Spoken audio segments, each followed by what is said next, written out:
శ్రీ రేణుకా ఎల్లమ్మ తల్లి ఆశీస్సులతో జ్యోతిష్యం చెప్పబడును. స్త్రీ పురుష వశీకరణం 100% చేయబడును.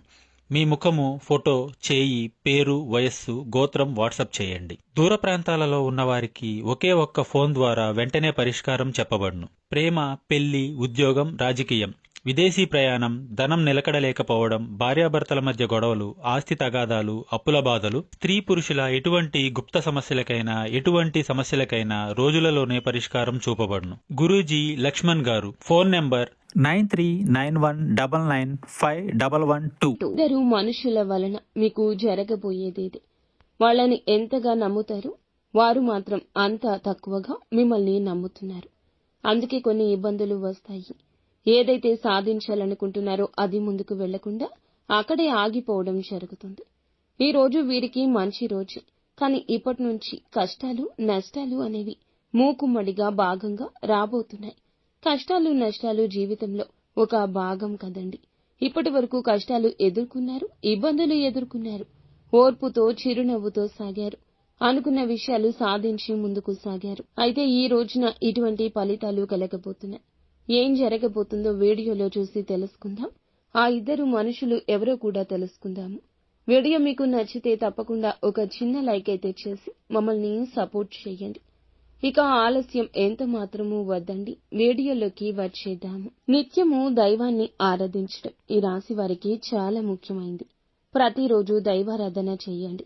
దైవ సహాయం తప్పక తోడుంటుంది. మీరు మిమ్మల్ని నమ్మకపోవడం వల్లే తడబడుతున్నారు అనే విషయం ఈ రోజు అర్థమవుతుంది. ఇక నుంచి మిమ్మల్ని నమ్ముకోవడం అలవాటు చేసుకోండి. 2 విషయాలు ఉన్నాయండి. మొదటిగా దైవారాధన, రెండవదిగా మిమ్మల్ని మీరు నమ్మడం. ఇలా చేసినప్పుడే విజయ దుందుబి మీ జీవితంలో ప్రారంభమవుతుంది. మీరు చేస్తున్న ఇంకొక తప్పిదం, దైవారాధన చేశాక కూడా ఇది జరుగుతుందో లేదో అని సందేహం పెట్టుకుంటున్నారు. ఇలా చేయడం వల్లనే మీరు ఇబ్బందులు, సమస్యలు ఎదుర్కొంటున్నారు. ఇక నుంచి దైవాన్ని నమ్మండి, మిమ్మల్ని మీరు నమ్ముకోండి. మీరు ఎవరిని పడితే వాళ్లను ఇట్టే నమ్మేస్తున్నారు. వీలైనంత వరకు ఈ అలవాటు దూరం చేసుకోండి. ఎందుకంటే మీరు ఎక్కువగా నమ్మిన వాళ్ళు మిమ్మల్ని ముంచే ప్రయత్నం చేస్తారు. అది కూడా ఈ రోజున చాలా వరకు ఇత్యాది పరిస్థితులు గోచరిస్తున్నాయి. మీ జీవితంలో తల్లిదండ్రుల వద్ద మాత్రమే ఏ విషయమైనా చెప్పండి. భార్యాభర్తలు అయితే గనక ఒకరికొకరు రహస్యాలు చెప్పుకోండి. పని పూర్తయ్యే వరకు ఎవ్వరికీ ఆ విషయం షేర్ చేయకూడదు. ఎందుకంటే ఈ రోజున నూతన పనులు ఎక్కువగా మొదలు పెడతారు. అనుకున్న విషయంలో పని ప్రారంభించేస్తారు. అయితే ఆ ప్రారంభాన్ని ఇద్దరు వ్యక్తులు వెనక్కి లాగేసే కుయుక్తి చేస్తున్నారు. నూతన ప్రారంభం ఏదైనా, వాహనం కొనుగోలు చేద్దాము, ఇల్లు కొనుగోలు చేద్దాము, వ్యాపారం మొదలు పెడదాము అంటూ మంచి మంచి సంకల్పాల రీత్యా నిర్ణయాలు తీసుకుందాం అనుకునే లోపే వీరు మిమ్మల్ని వెనక్కి లాగేస్తారు. అలా కాకుండా మీరు సొంత ఆలోచనలతో ముందుకు వెళ్తే మీ ఆర్థిక అభివృద్ధిని ఎవరూ ఆపలేరు. అభివృద్ధినే కాదు, మీ యొక్క మాటలను సాగుబాటు కానివ్వకుండా కూడా ఆ పనులు ఎవ్వరూ ఆపలేరు. ఈ రాశి జాతకులు ఒక ఆడ, ఒక మగ మీ జీవితంలో చాలా వరకు మిమ్మల్ని అబాసు పాలు చేయాలంటూ ఎక్కువగా కంకణం కట్టుకున్నారు. ఎందుకంటే మీరు వారికన్నా ఉన్నత స్థితిలో ఉండడమే ఈ యొక్క విషయానికి అర్థం.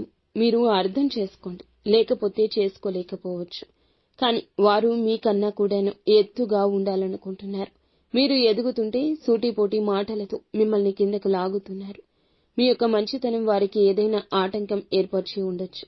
మంచి వ్యక్తుల రీత్యా చెడు వ్యక్తులకు ఇబ్బందులు తప్పవు. ఆ ఇద్దరు వ్యక్తులు మీ జీవితంలో చెడు వ్యక్తులని గుర్తుంచుకోండి. వారు చెప్పే మాట, చేసే పని, చెప్పి చేయించే ప్రతి పని కూడా మీకు నెగటివ్ గానే ఉంటుంది.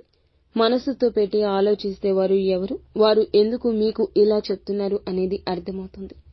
ఒకవేళ మిమ్మల్ని మోసం చేసి మీ జీవితం నుండి వెళ్లిపోయి మళ్లీ వచ్చి ఆ యొక్క వ్యక్తులు ఇలా చేస్తూ ఉండొచ్చు.